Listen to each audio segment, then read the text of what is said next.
Last செஷன்ல நம்ம Indies வேலி civilisation பத்தி டிஸ்கஸ் பண்ணியிருந்தோம். இந்த செஷன்ல அதுக்கு அடுத்த பீரியடான வேதிக் பீரியட் பத்தி டிஸ்கஸ் பண்ண போறோம். இண்டஸ் வேலி சிவிலைசேஷனோட காலகட்டம் என்னன்னு நான் சொல்லியிருந்தேன். 3300 பிசிஇ டு 1900 பிசிஇ. இந்த காலகட்டத்துக்குள்ளதான் ஏர்லி இண்டஸ் வேலி சிவிலைசேஷன், அதாவது ஏர்லி ஹரப்பன் பீரியடும் வருது, மெச்சூர்டு ஹரப்பன் பீரியடும் வருது. மெச்சூர்டு ஹரப்பன் பீரியடோட காலகட்டம் என்னன்னு பார்த்தீங்கன்னா 2600 டு 1900 பிசிஇ அப்படின்னு நம்ம எடுத்துக்கலாம்.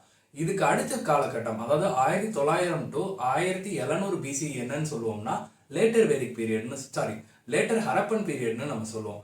இந்த வேதிக் பீரியட் எப்ப ஸ்டார்ட் ஆகுது அப்படின்னு பார்த்தீங்கன்னா 1500 பிசிஇ டு 600 பிசிஇ வரையும் இதோட காலகட்டம். 600 இல்ல 500 கூட சொல்லலாம். 500 பிசிஇ. இந்த வேதிக் பீரியட்ல நம்ம யாரை பத்தி பார்க்க போறோம் அப்படின்னு பாத்தீங்கன்னா ஆரியன்ஸ். இந்த ஆரியன்ஸ் அப்படின்றவங்க யாரு, அவங்க எங்க இருந்து வந்தாங்க, இவங்களோட பாலிட்டி எப்படி இருந்துச்சு, இவங்களோட சொசைட்டி எப்படி இருந்துச்சு, இவங்களோட அட்மினிஸ்ட்ரேஷன் எப்படி இருந்துச்சு, இவங்களோட பழக்க வழக்க முறைகள் எப்படி இருந்துச்சு, அதை பத்தி தான் நம்ம இந்த வேதிக் பீரியட்ல பார்க்க போறோம். லேட்டரான் இந்த வேதிக் பீரியட் வந்து ரெண்டா பிரியும். அதை நான் என்னன்றதை பின்னாடி சொல்றேன். ஃபர்ஸ்ட் வேதிக் லிட்ரேச்சர் அப்படின்றதுனா என்னன்ற ஒரு ஓவர்வியூ பார்த்துருவோம். ஏன்னா அதை நீங்க கொஞ்சம் தெளிவா பார்த்துக்கிட்டீங்கன்னா இந்த வேதிக் பீரியட்ல என்னென்னலாம் நடந்துச்சோ நம்ம அதோட அசோசியேட் பண்ணி பார்த்தோம்னா கொஞ்சம் ஈஸியா இருக்கும், உங்களுக்கு யூஸ்ஃபுல்லாகவும் இருக்கும். சரி,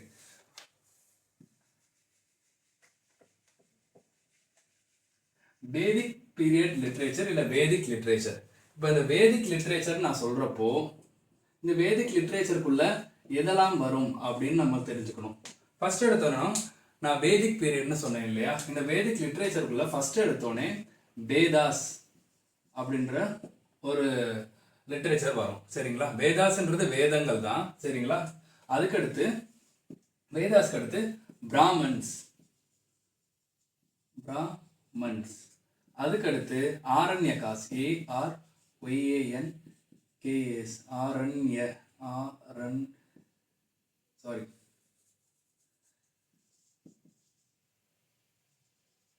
ஆரண்யகாஸ். அதுக்கடுத்து ஃபோர்த் ஒன் என்னன்னு பார்த்தீங்கன்னா வேதாஸ், பிராமன்ஸ், ஆரண்யகாஸ். அதுக்கடுத்து வந்து உபனிஷாத்ஸ்,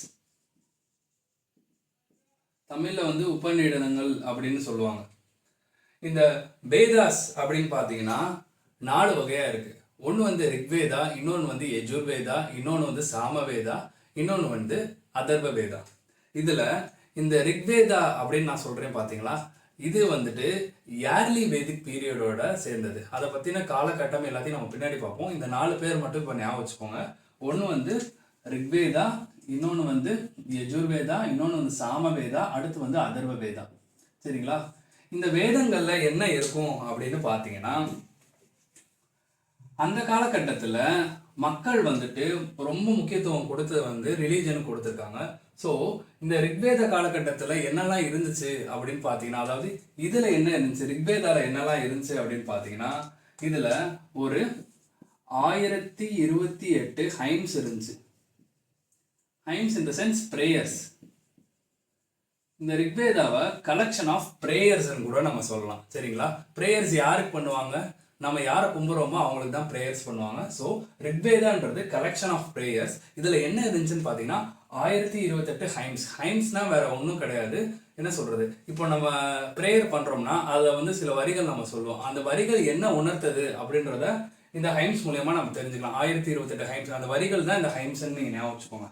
சரிங்களா, அதுக்கப்புறம் இது வந்து எந்த ஸ்டைலில் இருந்துச்சுன்னு பார்த்தீங்கன்னா ஒரு போயம் ஸ்டைலில் தான் இருக்கும். ஏன்னா ஒரு பாட்டுனாலே எப்படி இருக்கும், ஒரு கவிதை வடிவில் தான் இருக்கும். ஸோ இது வந்து ஒரு போயம் ஸ்டைலில் இருந்துச்சு. இது வந்து கலெக்ஷன் ஆஃப் பிரேயர்ஸ் அப்படின்றத ஞாபகம் வச்சுக்கோங்க. இதில் இந்த கலெக்ஷன் ஆஃப் பிரேயர்ஸ்ன்றதா ரொம்ப முக்கியமானது. இந்த ரிக்வேதத்தில் மொத்தம் எத்தனை புக்ஸ் இருந்துச்சுன்னு பார்த்தீங்கன்னா 10 புக்ஸ் இருந்துச்சு. இந்த 10 புக்ஸை வந்து என்னன்னு சொல்லுவாங்கன்னா 10 மண்டல்ஸ் அப்படின்னு சொல்லுவாங்க. சரிங்களா, இதில் முதல் மண்டலும் 10வது மண்டலம் கடைசியாக தான் சேர்க்கப்பட்டது. இந்த 10வது மண்டலில் ஒரு முக்கியமான விஷயம் இருக்கு. இன்னைக்கு நம்ம அடிக்கடி சில இடத்துல நம்ம பொலிட்டிஷியன்ஸ் பேசும்போது பார்ப்போம், வர்ணாசிரமம் இருந்துச்சு, வர்ணாஸ் இருந்துச்சு அப்படின்னு சொல்லுவாங்க. இதுல இந்த 10th மண்டல்ல தான் என்ன சொல்லியிருக்காங்கன்னு பார்த்தீங்கன்னா அந்த வர்ணாஸ் பத்தி சொல்லியிருக்காங்க. மொத்தம் 4 வர்ணம் இருக்கு. ஒன்று வந்து பிராமணா, அடுத்து வந்து சத்திரிய, அடுத்து வந்து வைசிய, அடுத்து வந்து சூத்ரஸ்.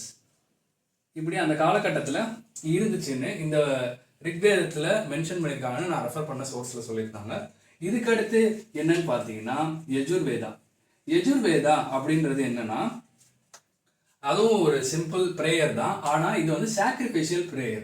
என்ன மாதிரி ப்ரேயர் பண்ணும்போது நம்ம சாக்ரிஃபைஸ் பண்ணணும் அப்படின்றத யஜுர்வேதத்தில் சொல்லியிருப்பாங்க. யஜுர்வேதம் YAJUR. யஜுர்வேதாவில் என்ன சொல்லியிருப்பாங்க? சாக்ரிஃபைஷியல் ப்ரேயர்ஸ் பற்றி சொல்லியிருப்பாங்க. சாக்ரிஃபைஷியல் ப்ரேயர்ஸ் பற்றி சொல்லியிருப்பாங்க. சரிங்களா? இதுக்கடுத்து சாமவேதான்னு ஒன்று இருக்கு. சாமவேதா அப்படின்னா என்னன்னு பார்த்தீங்கன்னா நான் முதல்ல ரிக்வேதான்னு ஒன்று சொல்லியிருந்தேன். அந்த ரிக்வேதால என்ன இருக்கும்? ப்ரேயர்ஸ் இருக்கும். அந்த ப்ரேயர்ஸ் வந்து நம்ம சும்மா வந்துட்டு நீங்களே ஏதாவது ஒரு சாமி பாட்டோ ஏதோ சொல்லும் போது ஒரு அதுல ரித்தம் இல்லைன்னா எப்படி இருக்கும்? அது நம்ம சொல்றதுக்கே நல்லா இருக்காதுல்ல. அந்த ரித்தம், அந்த மியூசிக் கொடுக்கறது தான் இந்த சாமவேதா. சாமவேதா எதோட அசோசியேட் ஆயிருக்குன்னா மியூசிக் இந்த சென்ஸ் அந்த ப்ரேயர்ஸ்க்கு அதுக்கு ஒரு ரைமிங் கொடுத்து ஒரு மியூசிக்கல் நோட் மாதிரி அதை கொண்டு போறதா இந்த சாமவேதா.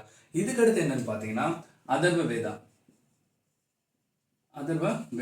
இதுல என்ன சொல்லியிருப்பாங்கன்னா இதுல ஃபுல்லா மேஜிக்கல் ஸ்பெல்ஸ் இருக்கும். அந்த காலகட்டத்தில் டெவில்ஸ் அண்ட் ஈவில்ஸ் ரொம்ப நம்பினாங்க. So to ward off that, அதை வந்து அவங்ககிட்ட இருந்து தள்ளி வச்சுக்கணுன்றதுக்காண்டி இந்த அதர்வ வேதத்துல நிறைய மேஜிக்கல் ஸ்பெல்ஸ் வந்து இடம்பெற்றிருந்துச்சு. இந்த புக் வந்து இதை பத்தி தான் பேசுது. ஓகேவா? இப்போ வேதங்கள்னா என்னன்றது ஒரு பேசிக் ஐடியா உங்களுக்கு கிடைச்சிருக்கும். இதுக்கடுத்து வேதாஸ்க்கு அடுத்து செகண்டா நான் என்ன சொன்னேன்? பிராமன்ஸ் அப்படின்னா என்னன்னா இப்போ இந்த வேதங்கள்ல ப்ரேயர்ஸ் பண்ணுவாங்க. அதனால வந்து சாக்ரிஃபிஷியல் ப்ரேயர்ஸும் பண்ணுவாங்கன்னு நான் சொல்லியிருந்தேன். சரிங்களா? அந்த சாக்ரிஃபிஷியல் ரிச்சுவல்ஸ் என்ன அப்படின்றத விளக்குறது தான் இந்த பிராமன்றது வேதிக் லிட்ரேச்சர்ல ஒரு பார்ட். ஃபர்ஸ்ட் வேதிக் லிட்ரேச்சர்ல ஃபர்ஸ்ட் பார்ட் என்னது? வேதா. செகண்ட் வந்து பிராமன்ஸ். சரிங்களா? இந்த பிராமன்ஸ்ன்றது எதை விளக்கும்? அந்த சாக்ரிஃபிஷியல் ரிச்சுவல்ஸ் வந்து விளக்கி கூறுறது தான் பிராமன்ஸ். இந்த பிராமன் வந்து ஒரு வேதத்துக்கும் ஒரு பிராமன் இருக்கு. எக்ஸாம்பிளா பார்த்தீங்கன்னா இப்போ ரிக்வேதாக்கு ஐத்ரேய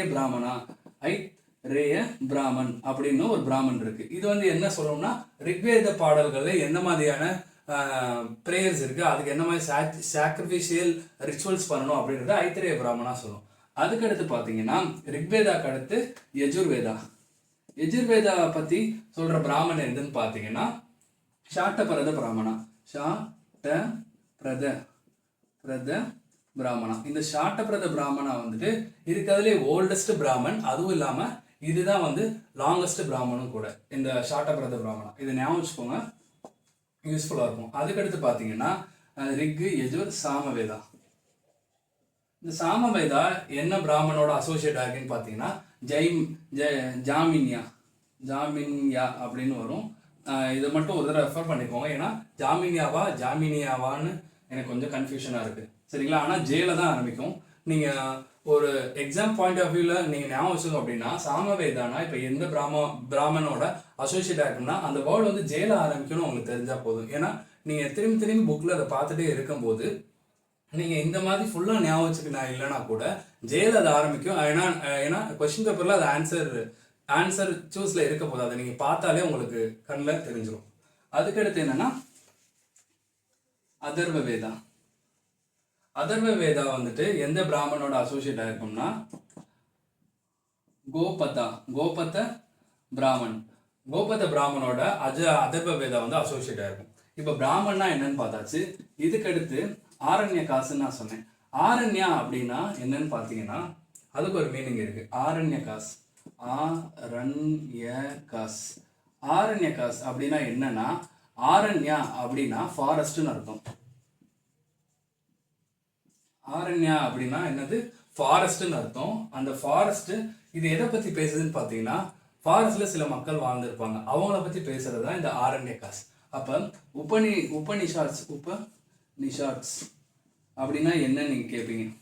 நான் சொன்னேன் வேத காலகட்டங்கள்ல நிறைய ரிச்சுவல்ஸ் அண்ட் சாக்ரிஃபைஸ் வந்து பண்ணியிருந்தாங்கன்னு சொன்னேன். இது ஒரு காலத்துல அப்போ வாழ்ந்த மக்களுக்கு என்ன இவ்வளவு ரிச்சுவல்ஸ் அண்ட் சாக்ரிஃபைஸ் நம்ம பண்ணணுமா அப்படின்ற ஒரு கேள்வியை கொண்டு வந்தது.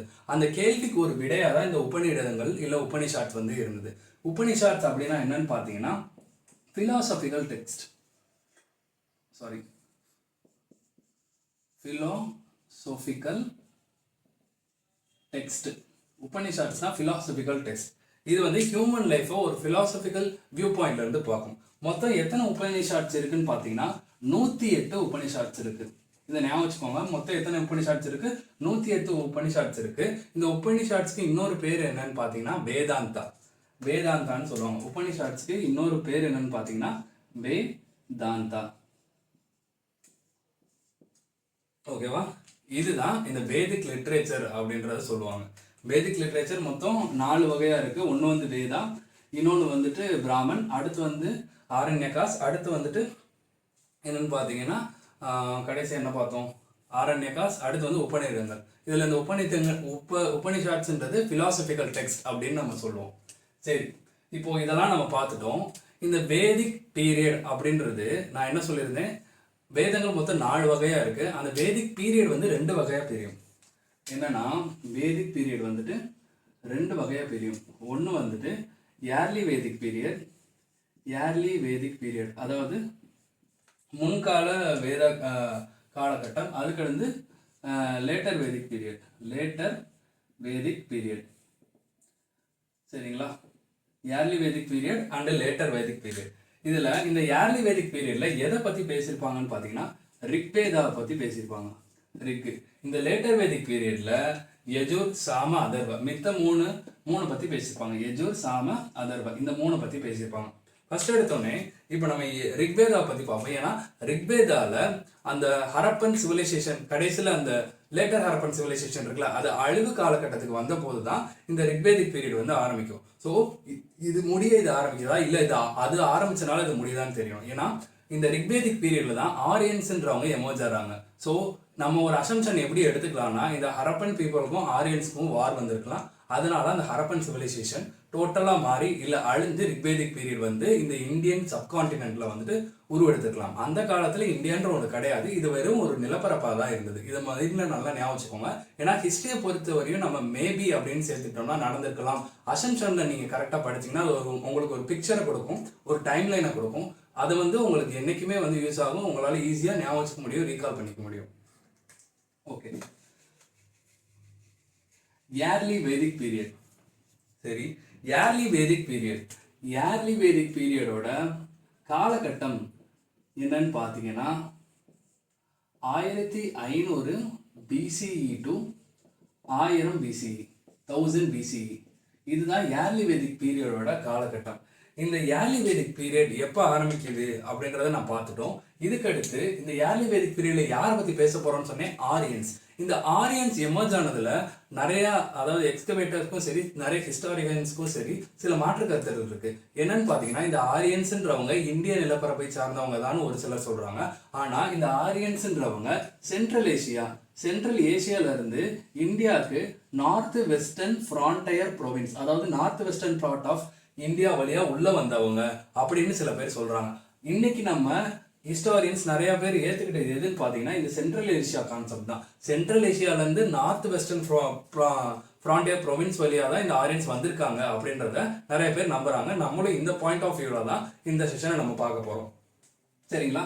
இந்த நார்த் வெஸ்டர்ன் ஃப்ரான்டியர் ப்ரொவின்ஸ்ன்றது எதை குறிக்குதுன்னு பாத்தீங்கன்னா இந்தியாவோட நார்த் வெஸ்டர்ன் பார்ட். இந்தியாவோட சதர்ன் பார்ட் இது வந்து குஜராத், இது ராஜஸ்தான் அசியூம் பண்ணிக்கோங்க. என்னோட டிராயிங் அவ்வளோ நல்லா இருக்காது, பட் இருந்தாலும் நீங்கள் அதை மேப்பில் பார்த்தீங்கன்னா உங்களுக்கு கொஞ்சம் தெளிவாக புரியும். இதுதான் இந்தியான்னு வச்சுக்கோங்களேன். சரியா? இந்த இந்தியாவில் இந்த நார்த் வெஸ்டர்ன் பார்ட்னா இந்த பார்ட்டை சொல்லலாம். இன்னைக்கு இதில் எந்த ஸ்டேட்ஸ்லாம் கவர் ஆகுது அப்படின்னு பார்த்தீங்கன்னா ராஜஸ்தான் கவர் ஆகும், பஞ்சாப் கவர் ஆகும், ஹரியானா கவர் ஆகும், எல்லாமே கவர் ஆகும். ஸோ அந்த காலகட்டத்தில் இதை வந்து நார்த் வெஸ்ட் ஃப்ரான்டியர் ப்ரொவின்ஸ்ன்னு சொல்லுவாங்க. இந்த இடத்துல தான் சப்த சிந்து இருந்துச்சு. சப்த சிந்துனா இன்னைக்கு நம்ம பஞ்சாப்னு சொல்றோம்ல, பஞ்சாப்னா ஃபர்ஸ்ட் என்னன்றது உங்களுக்கு மீனிங் தெரியும். பஞ்சாப்னா 5 நதிகள் சேர்ற இடம் தான் பஞ்சாப். ஹிந்தியில வந்து பஞ்ச்னா வந்து 5, ஹிந்தியில அதே ஹிந்தியில வந்து சப்தனா 7 சிந்துனா 7 நதிகள் சேர்ற இடம், அந்த லேண்ட் பகுதி பேர் தான் சப்த சிந்து. இந்த இடத்துல தான் ஃபர்ஸ்ட் ஆரியன்ஸ் வந்து சென்ட்ரல் ஏசியால இருந்து உள்ள வந்தாங்கன்னு சொல்றாங்க. அதாவது north west frontier province and சப்த சிந்து. இந்த சப்த சிந்து அப்படின்றது நான் முதல்ல சொன்ன மாதிரி 7 ரிவரை குறிக்குது. அது என்னென்ன ரிவர் அப்படின்னு பார்த்தீங்கன்னா, இன்னைக்கு நம்ம சொல்லிட்டு இருக்க இண்டஸ்க்கு மொத்தம் 5 ட்ரிபியூட்டரி இருக்கு. இண்டஸோட சேர்த்தா மொத்தம் 6. அப்போ 7வது என்ன அப்படின்றத நம்ம பார்ப்போம். சரிங்களா? இண்டஸ் இருக்கு, ஜீலம் இருக்கு, ஜீலம், செனாப், சட்லஜ், பிஎஸ், ராவி. சரிங்களா? இதெல்லாம் வந்துட்டு இண்டஸோட ட்ரிபியூட்டரிஸ். இது போக அந்த காலகட்டத்தில் ராஜஸ்தான்ல சரஸ்வதி அப்படின்ற ஒரு ரிவர் இருந்திருக்கு. சரஸ்வதி ரிவர் வந்து அந்த காலகட்டத்தில் இருந்துச்சு. ஆனா இப்ப வந்து அது அழிஞ்சிருச்சு. சரிங்களா? இண்டஸை வந்து அந்த காலகட்டத்தில், அதாவது இந்த ஏர்லி வேதிக் பீரியட்ல என்னன்னு சொல்லியிருக்காங்கன்னு பார்த்தீங்கன்னா சிந்துன்னு சொல்லியிருக்காங்க. சிந்து. இதே மாதிரி ஒரு நதிக்கும் ஒரு பேர் இருந்துச்சு. ஃபார் எக்ஸாம்பிளா ரிவர் ராவின்ற ரிவருக்கு வந்து பருஷினி அப்படின்ற ஒரு பேர் இருந்திருக்கு. இதுக்கு அடுத்து பாத்தீங்கன்னா ஜீலம்க்கு வந்துட்டு வைட்ஸ்டாவா அப்படின்ற ஒரு பேர் இருந்திருக்கு. இந்த மாதிரி ஒரு நதிக்கும் ஒரு பேர் இருந்திருக்கு. சரிங்களா? இதை பத்தி நீங்க தெரிஞ்சுக்கணும்னா நீங்க கொஞ்சம் குரோம் இல்ல கூகுள் குரோம்ல வந்து சர்ச் பண்ணி பாத்தீங்கன்னா உங்களுக்கு தெரியும். ஏன் நான் ரிவர் ராவி வந்து மென்ஷன் பண்ணியிருக்கேன்னா, இந்த ரிவர் ராவில ஒரு இம்பார்ட்டன்டான ஈவெண்ட் ஒன்று நடந்துச்சு, ஒரு பேட்டில் ஒன்று நடந்துச்சு. சரிங்களா? அதனால தான் இதை மென்ஷன் பண்றேன். அந்த காலகட்டத்தில் எப்போ ரிக்வேதிக் பீரியட் அப்போ இந்த இடத்துல ஒரு பேட்டில் நடந்திருக்கு. அது எங்க நடந்திருக்கு? ரிவர் ராவியில நடந்திருக்கு. ராவி எதோட ட்ரிபியூட்டரி? இண்டஸோட ட்ரிபியூட்டரி. அந்த காலகட்டத்தில் இது என்னன்னு சொல்லுவாங்க? பருஷினின்னு சொல்லுவாங்க. சரிங்களா? இந்த பேட்டில் பேர் என்னன்னு கேட்டீங்கன்னா battle of 10 kings. Battle of 10 kings. 10 kings. இந்த இடத்துல கிங்ஸ்ன்றது யாரை குறிக்குது அப்படின்னு பாத்தீங்கன்னா ஆரியன்ஸ் அண்ட் அந்த காலத்துல இந்தியால வாழ்ந்த சில கிங்ஸ் தான் குறிக்குது. சரிங்களா? ஒரு நிமிஷம்.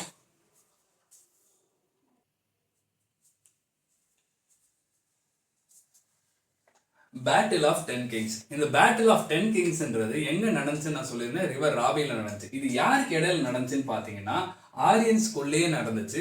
இந்த ஆரியன்ஸ்ல ஒரு செட் ஆஃப் பீப்புள் இன்னொரு செட் ஆஃப் பீப்புளோட சண்டை போட்டாங்க. இந்த ரெண்டு செட் ஆஃப் பீப்புள் இருக்காங்கல்ல, இதுல ஒரு செட் ஆஃப் பீப்புளுக்கு இங்கே வாழ்ந்த, அதாவது அந்த காலகட்டத்தில் இந்த இந்திய நிலப்பரப்புல வாழ்ந்த சில மக்கள் வந்து சப்போர்ட் பண்ணியிருக்காங்க. ஸோ இதுல இந்த 2 செட்னு சொன்னேன். இதுல ஃபர்ஸ்ட் செட் ஆஃப் பீப்புள் வந்து பியூர்லி ஆரியன்ஸா இருந்திருக்காங்க. செகண்ட் செட் ஆஃப் பீப்புள் வந்துட்டு ஆரியன்ஸும் இருந்திருக்காங்க, நான் ஆரியன்ஸும் இருந்திருக்காங்க. அதாவது ஆரியன்ஸ் அல்லாதவர்களும் இருந்திருக்காங்க. இதுல இவங்க ஆரியன்ஸ் இங்க வந்தாங்கன்னு சொன்னேன். சரிங்களா? இந்த ஆரியன்ஸ் வந்தவங்களே எல்லாருமே ஒரேடியா அந்த சென்ட்ரல் ஏசியால இருந்து வந்துட்டாங்களான்னா கிடையாது. பேட்சா தான் வந்திருக்காங்க. பேட்சானா ஒரே நேரத்துல எல்லாரும் வரமாட்டாங்கல்ல, அதனால பேட்சா வந்தாலும் கூட இவங்க எல்லாரும் ஒரே ட்ரைபை சேர்ந்தவங்களானா கிடையாது. ஒருத்தங்களும் ஒரு ட்ரைபை சேர்ந்தவங்க. சரிங்களா? அதனாலதான் இவங்களுக்குள்ள எப்பயுமே சண்டை வந்துகிட்டே இருந்திருக்கு. இதுல அந்த பேட்டில் ஆஃப் 10 கிங்ஸ்ல எந்தெந்த ட்ரைப்லாம் சண்டை போட்டாங்கன்னு பாத்தீங்கன்னா பரத்தா அப்படின்ற ஒரு ட்ரைப், இவங்க தான் ஒரு முக்கியமான ட்ரைப். பரத்தா அப்படின்ற ஒரு ட்ரைப் வந்துட்டு மீத இருந்த 10 பேரோட சண்டை போட்டிருக்காங்க. சரிங்களா? இந்த 10 பேர்ல நிறைய ட்ரைப்ஸ் இருந்திருக்காங்க. எக்ஸாம்பிள் புருஸ் அப்படின்ற ஒரு ட்ரைப் இருந்திருக்காங்க. சரிங்களா? இந்த 10 பேரையும் தோக்கடிச்சு பரதாஸ்லாம் அந்த பேட்டில் ஆஃப் 10 கிங்ஸ்ல வந்து வின் பண்ணியிருக்காங்க. சரியா? பரதாஸ் வந்துட்டு ஒரு முக்கியமான ஒரு ட்ரைப்னு சொல்லலாம். ஏன்னா இன்னைக்கு நீங்க நம்மளோட இந்தியன் எபிக்ஸ்ன்னு எடுத்துக்கிட்டீங்கன்னா எதை பார்க்கோம்? ராமாயணா அண்ட் மகாபாரதா. அதுலேயே பரதா அப்படின்ற ஒரு வேர்ட் வருது. ஸோ அந்த பரதா வந்து குறிக்கிறது வந்து இந்த ட்ரைப்ஸ் தான் குறிக்குது. இது போக இந்த லேட்டர் வேதிக் பீரியட் பார்க்கும்போது, இந்த ஏர்லி வேதிக்கே நீங்க ஃபுல்லா பார்க்கும்போது உங்களுக்கு வந்து அதோட ஒரு லிங்கேஜ் கிடைக்கும். சரியா? இந்த பேட்டில் ஆஃப் 10 கிங்ஸ் முடிஞ்சிருச்சு. இதுக்கடுத்து இவங்களோட பாலிட்டி, அதாவது அட்மினிஸ்ட்ரேஷன் எப்படி இருந்தது, இவங்க வந்து என்ன மாதிரியான சொசைட்டி அந்த காலகட்டத்தில் நிலவுச்சு, அதுக்கடுத்து இவங்களோட ரிலீஜியன் பத்தி நம்ம பார்ப்போம். சரிங்களா? ஃபர்ஸ்ட்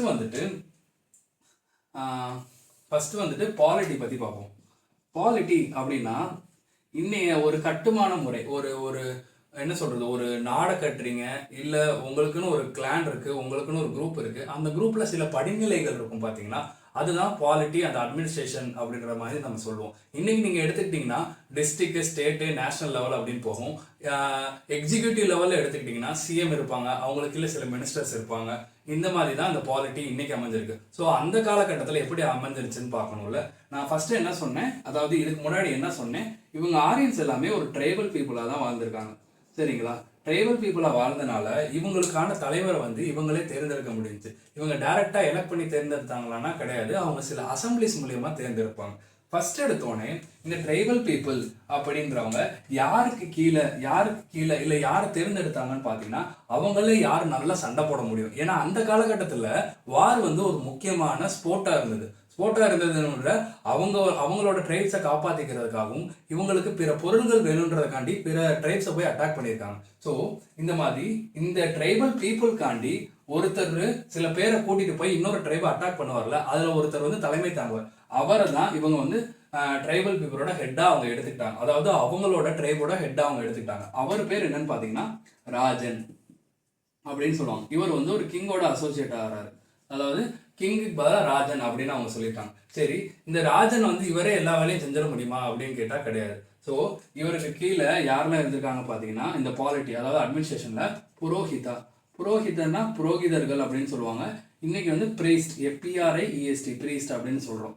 இதுக்கடுத்து யாருன்னு பார்த்தீங்கன்னா இவங்க சண்டை போடுவாங்கன்னு சொல்லியிருக்கேன். சண்டை போடுவாங்க இந்த சென்ஸ் இவங்களுக்கு ஆள் தேவை, அந்த ஆளை மேனேஜ் பண்ணுறதுக்கு ஒருத்தர் தேவை. ஸோ இந்த ஜென்ரல், அதாவது ஒரு மிலிட்ரியோட கமாண்டர் யார் என்னன்னு சொல்லுவோம், ஜென்ரல்னு சொல்லுவோம். அவரை வந்து சேனானி அப்படின்னு சொல்லுவாங்க. சேனானினா ஜெனரல்னு அர்த்தம். ஓகேவா? இதுவரையும் உங்களுக்கு கான்செப்ட் கிளியரா இருக்குன்னு நான் நினைக்கிறேன். ஓகே, சேனானி சரிங்களா. இதுக்கடுத்து இந்த பாலிட்டி சம்பந்தமாகவே நம்ம சில விஷயங்கள் பார்ப்போம். இவங்க வந்துட்டு இந்த சோசியல் ஸ்ட்ரக்சர், அதாவது இந்த அட்மினிஸ்ட்ரேட்டிவ் ஸ்ட்ரக்சர்ல இவங்க இருக்காங்க. இந்த ராஜன் நான் சொல்லப்பட்ட ஆளுக்கு கிங்குனாலே ஒரு அன்லிமிட்டெட் பவர் இருக்கும்னு நம்ம நிறைய விஷயங்கள்ல படங்கள்ல பார்த்துருப்போம். ஏன்னா அவர் சொல்றதான் சட்டம், அவர் சொல்றதான் நியாயம் அப்படின்ற மாதிரி இருக்கும். ஆனா இந்த ரிக்வேதிக் காலகட்டத்துல ராஜனா இருந்தவருக்கு அன்லிமிட்டெட் பவர் இருந்துச்சான்னு கேட்டா கிடையாது. ஏன்னா முதல்ல என்ன சொல்லியிருந்தேன், அவரை வந்து ஒரு அசம்பிளி, அதாவது அசம்பிளிஸ் தான் வந்து எலெக்ட் பண்ணுவாங்கன்னு சொல்லியிருந்தேன். அசம்பிளிஸ் தான் எலெக்ட் பண்ணுவாங்க. அதுல முக்கியமான அசம்பிளி எதுன்னு பார்த்தீங்கன்னா சபா, அதுக்கடுத்து சமிதி, அடுத்து வந்து விடதா, அடுத்து வந்து கானா. சரிங்களா? சபா, சமிதி, விடதா, கானா. இதுல இந்த சபா அண்ட் சமிதி வந்து ரொம்ப இம்பார்ட்டன்டான பிளேஸ் பிடிச்சிருந்துச்சு அந்த காலகட்டத்துல. இதுல இந்த சபாலையும் சரி விடதாலையும் சரி அந்த காலகட்டத்திலே உமன்ஸ் வந்து பார்ட்டிசிபேட் பண்ணியிருக்காங்க. சரிங்களா? இதுல சபாலையும் விடதாலையும் உமன் பார்ட்டிசிபேஷன் இருந்தது. சரிங்களா? இந்த கிங்குக்கு வந்து அன்லிமிட்டெட் பவர் கிடையாது. ஏன்னா அவர் ஒரு ட்ரைபை தான் ரெப்ரசென்ட் பண்றாரு. கிங் இந்த சென்ஸ் ராஜனை தான் நான் சொல்றேன். அந்த ராஜன் வந்து இந்த ட்ரைபல் பீப்புளை தான் வந்துட்டு ரெப்ரசென்ட் பண்றாரு. இவங்களை ரெப்ரசென்ட் பண்ணி தான் போய் சண்டை போறாரு. ஸோ அவங்க என்னெல்லாம் சொல்றாங்களோ அந்த ராஜன் வந்து கேட்குற மாதிரி இருந்துச்சு. அவருக்கு வந்து அன்லிமிட்டெட் பவர் இருந்துச்சான்னு கேட்டால் கிடையாது. அவர் நினைச்சதெல்லாம் அவரால் செய்ய முடியல. ஏன்னா அந்த ட்ரைபில் இருக்க எல்லாருமே இவரோட சொந்தக்காரங்களா இருப்பாங்க. இன்னைக்கே நீங்க என்ன சொல்றது, ஒரு எக்ஸாம்பிளுக்கு எடுத்துக்கோங்களேன். உங்களுக்கு தெரிஞ்சவங்க யாராவது ஒரு பவர்ஃபுல்லான ஒரு இன்ஃப்ளூயன்ஷியலான ஒரு போஸ்ட்ல இருக்காங்க, நீங்க போய் ரெக்வஸ்ட் பண்ணுவீங்க. நீங்க சொல்றதுக்கு ஏற்ற மாதிரி பெண்ட் பண்ணி மென் பண்ண சொல்லுவீங்க. அது வந்து கட்டாயத்தினால இல்லை, நம்ம மேல இருக்க ஒரு அன்புனால அவங்க பண்ணிதான் ஆவாங்க. சரிங்களா? ஸோ இந்த மாதிரி இருக்கும்போது அந்த காலகட்டத்தில் ராஜனுக்கு அன்லிமிட்டெட் பவர் இல்லைன்னு தெரிஞ்சிச்சு. ஓகே, இப்போ இதுக்கு அடுத்து என்ன மாதிரி ஸ்ட்ரக்சர்ல அன்னைக்கு இருந்த பாலிட்டி இருந்துச்சு இல்லை அட்மினிஸ்ட்ரேட்டிவ் ஸ்ட்ரக்சர் இருந்துச்சு பார்த்தீங்கன்னா குலா. அவங்க எதுக்கு முக்கியத்துவம் கொடுத்தாங்கன்னா ஃபர்ஸ்ட் எடுத்தோடனே ட்ரைபல் பீப்புள் குலானா ஃபேமிலிக்கு தான் முக்கியத்துவம் கொடுத்துருக்காங்க. குலாக்கு அடுத்து என்ன இருக்கும்னு பார்த்தீங்கன்னா கிராமம். நிறைய ஃபேமிலி சேர்ந்தது வந்து கிராமம். சரிங்களா? அந்த கிராமக்கு அடுத்து என்ன இருக்கும்னா பிஸ், BIS பிஸ்ன்னு இருக்கும். அதுக்கடுத்து வந்து ஜனானா பீப்புள். அதுக்கடுத்து வந்து ராஷ்டிரா. இதுதான் அன்னைக்கு இருந்த பாலிட்டியா இருந்தது. சரிங்களா? இதுல குலானா ஃபேமிலி. அந்த ஃபேமிலியோட ஹெட்டை எப்படி சொல்லுவாங்கன்னு பார்த்தீங்கன்னா குலப்பத்தின்னு சொல்லுவாங்க. குலப்பத்தி. அப்புறம் இந்த குலா சேர்ந்ததுதான் கிராமம். கிராமத்தோட ஹெட் யாருன்னு பார்த்தீங்கன்னா கிராமின்.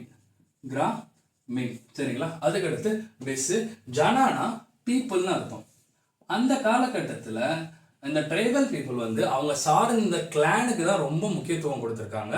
ஏன்னா நான் என்ன சொன்னேன், அவங்க வந்துட்டு சென்ட்ரல் ஏஷியாவிலேருந்து உள்ளே வந்திருக்காங்கன்னு சொல்கிறேன். ஸோ அவங்க வந்து கொஞ்சம் நொமேடிக்காக இருக்காங்க. ஏன்னா அங்கேருந்து இங்கே வந்திருக்காங்க. அவங்க வந்தவொடனே இங்கே செட்டில் ஆகலை. நிறைய பேரோட சண்டை இருந்துச்சு. இன்னொன்று அவங்க வந்து பேஸ்டலிசமை தான் அவங்களோட முதன்மையான தொழிலாக வச்சுருந்தாங்க. சரிங்களா? ஸோ அவங்க வந்து அதனால ராஷ்டிரா அவங்க சார்ந்த இந்த லேண்டுக்கு வந்து ரொம்ப இம்பார்ட்டன்ஸ் கொடுக்கல. அவங்க சார்ந்த இந்த கிளான், அதாவது பீப்புளுக்கு தான் ரொம்ப இம்பார்ட்டன்ஸ் கொடுத்துருக்காங்க. சரியா? ஓகே, இவங்களோட பாலிட்டி ஓரளவுக்கு நம்ம தெரிஞ்சுக்கிட்டோம். இதுக்கு அடுத்து அவங்க என்ன மாதிரி எக்கனாமி ஃபாலோ பண்ணாங்க, அதாவது அவங்களோட சொசைட்டி எப்படி இருந்துச்சு அப்படின்றத பார்ப்போம். சரிங்களா? எக்கனாமி அண்ட் சொசைட்டி ரெண்டுத்தையுமே இப்போ நம்ம ஈஸியாக பார்த்துடலாம். எக்கனாமி அப்படின்னு பார்த்தீங்கன்னா அவங்க நான் சொன்ன மாதிரி நொமேடிக் பீப்புளாக இருந்ததுனால ஃபர்ஸ்ட் தொழில், அதாவது முதன்மையான தொழில் அவங்களுக்கு எதா இருந்துச்சுன்னு பார்த்தீங்கன்னா பேஸ்ட்ரோலிசம். பேஸ்ட்ரோலிசம்னா என்னன்னு பார்த்தீங்கன்னா ஆடு மாடு கேட்டில்ஸ் வளர்த்தார். இந்த கேட்டில்ல எதுக்கு ரொம்ப முக்கியத்துவம் கொடுத்தாங்கன்னு பார்த்தீங்கன்னா கவுக்கு ரொம்ப முக்கியத்துவம் கொடுத்தாங்க.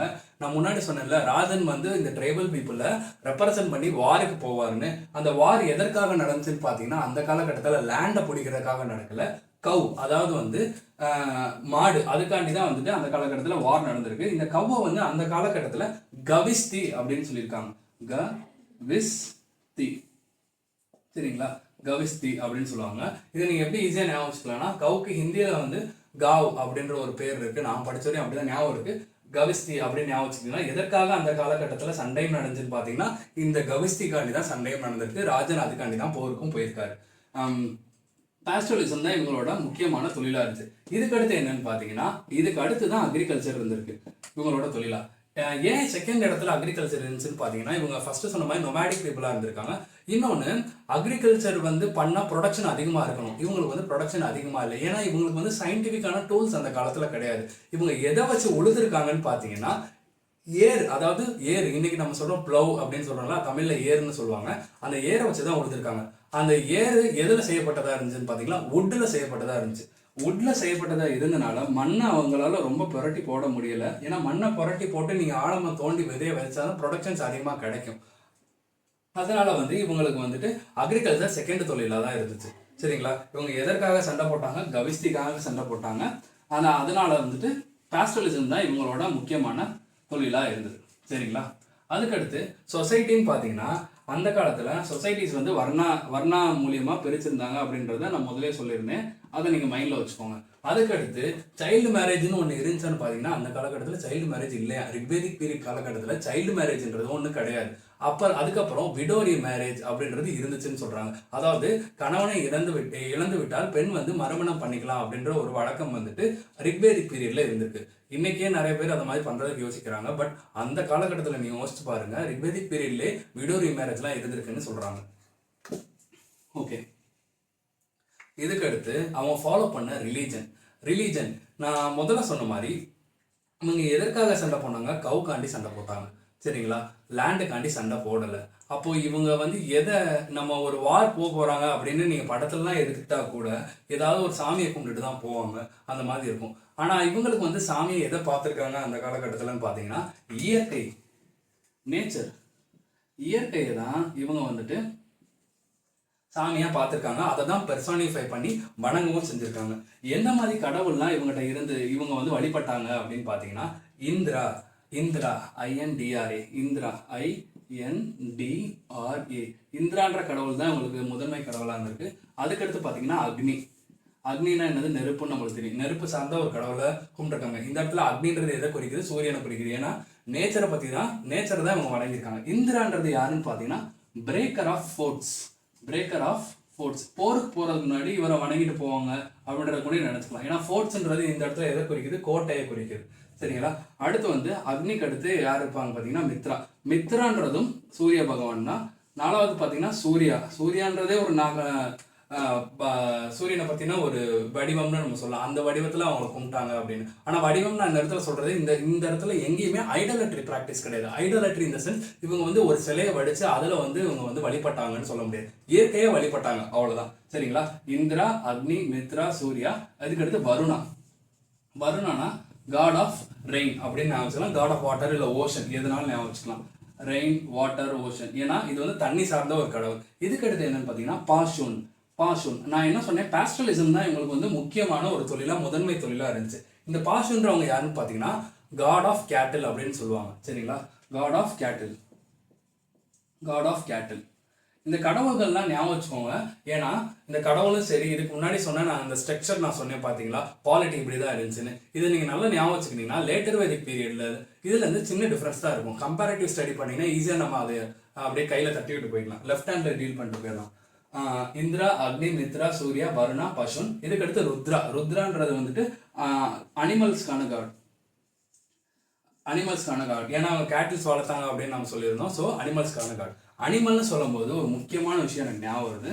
நான் சொன்னேன் இந்த ஆரியன்ஸ் வந்து சென்ட்ரல் ஏஷியாவிலேருந்து வந்தாங்கன்னு நான் சொல்லியிருந்தேன். அனிமல், அப்போ எந்த அனிமலில் வந்திருப்பாங்க? ஹார்ஸ். இந்த ஹார்ஸ் தெரிஞ்ச ஹார்ஸும் இந்த ஹார்ஸ் ரைடிங் தெரிஞ்சனால இவங்களுக்கு வந்து வாரில் ரொம்ப பெரிய அட்வான்டேஜ் இருந்துச்சு. ரொம்ப பெரிய அட்வான்டேஜ் இருந்துச்சு. ஏன்னா இந்த ஹார்ஸ்னால இவங்களால சேரியட்ஸ் செய்ய முடிஞ்சுச்சு. சேரியட்ஸ்னா என்னது? ரதம் செஞ்சு போர் செய்ய முடிஞ்சிச்சு. அதுக்கடுத்து இவங்ககிட்ட வந்து வர்மன் இருந்துச்சு. வர்மன்னா coats of mail. Coats COATS, coats of mail. இந்த கோட்ஸ் ஆஃப் மெயில்ன்றது எனக்கு அவ்வளோவா புலப்படலை. ஆனால் மெயில் அப்படின்ற வரனால இது ஒரு வகையான கம்யூனிகேஷனாக இருக்கலாம்னு நான் நினைக்கிறேன். ஏன்னு பார்த்தீங்கன்னா வார் நடக்குது, ஒரு போர் நடக்குதுன்னா கம்யூனிகேட் பண்ணணும், இங்கே என்ன நடக்குது அப்படின்றத வந்துட்டு குழு மக்களுக்கு தெரிவிக்கணும். ஸோ கோட்ஸ் ஆஃப் மெயில் நல்லா இருந்திருக்கு. ஏன்னா இப்போ வார் நடந்துட்டு நிறைய பேர் இறக்குறாங்கன்னா எனக்கு இன்னும் கொஞ்சம் ஆள் வேணும்னா இந்த மெயில் கம்யூனிகேஷன் நல்லா இருந்துருந்துச்சுன்னா அவங்க உடனே ஆள் அமைச்சிருப்பாங்க, அவங்களால அந்த போரை வென்றெடுக்க முடிஞ்சிருக்கும். ஸோ சேரியட்ஸ் இருந்துச்சு, வர்மன் கோட்ஸ் ஆஃப் மெயில் இருந்துச்சு. அதுக்கடுத்து நான் என்ன சொன்னேன், சேனானி இருந்தார், ஜென்ரல்னு ஒருத்தர் இருந்தார். இவங்க எந்த டூல்ஸ் வச்சு சண்டை போட்டாங்க அப்படின்னு பார்த்தீங்கன்னா பிரான்ஸ் டூல்ஸ் வச்சு தான் சண்டை போடுறாங்க. சரிங்களா? பிரான்ஸ் டூல்ஸ் வச்சு தான் சண்டை போடுறாங்க. ஆனால் இவங்க அக்ரிகல்ச்சர் பண்ணுறப்போ அதாவது ப்ளவ் வந்து எதில் இருந்துச்சுன்னு சொன்னேன்? வுட்டில் இருந்துச்சுன்னு சொன்னேன். அதனால ப்ரொடக்ஷன் அவங்களுக்கு அவ்வளோவா கிடையாது. ஓகே, இப்போது இவங்கள பற்றினா ஒரு ஐடியா நம்மளுக்கு கிடைச்சிருச்சு. அதாவது யார் ஏர்லி வெதிக் பீரியடில் ஆரியன்ஸ் எப்படி இருந்தாங்கன்னு. அந்த பேட்டில் ஆஃப் 10 கிங்ஸ்ன்றதை நல்லா ஞாபகம் வச்சுக்கோங்க. ஏன்னா அந்த பரதாஸ் வந்துட்டு லேட்டர் வெதிக் பீரியடில் கங்காக்கு மேலே ஒரு டெரிட்டரி ஃபார்ம் பண்ணுவாங்க. லேட்டர் வெதிக் பீரியடில் தான் லேண்டுக்கு இம்பார்ட்டன்ஸ் கொடுக்க ஆரம்பிப்பாங்க. அது என்னன்றதை நம்ம ஒன்று ஒன்றா பின்னாடி பார்ப்போம். சரிங்களா? ஓகே, ஏர்லி வெதிக் பீரியட் வந்துட்டு இந்த மாதிரி இருந்துச்சு. இதுக்கு அடுத்து இவங்க யூஸ் பண்ண பாட்ரி என்ன பாட்ரி அப்படின்னு பார்த்தீங்கன்னா ochre coloured pottery. OCHRE, ochre coloured pottery. இது வந்து இவங்க வாழ்ந்த இடத்துலேருந்து எக்ஸ்பிளைட் பண்ணி எடுத்துக்காங்க. ஓகேவா? இதோட ஏர்லி வெதிக் பீரியட்ன்றது ஒரு முடிவுக்கு வருது. இதுக்கடுத்து நம்ம லேட்டர் வெதிக் பீரியட் பார்ப்போம்.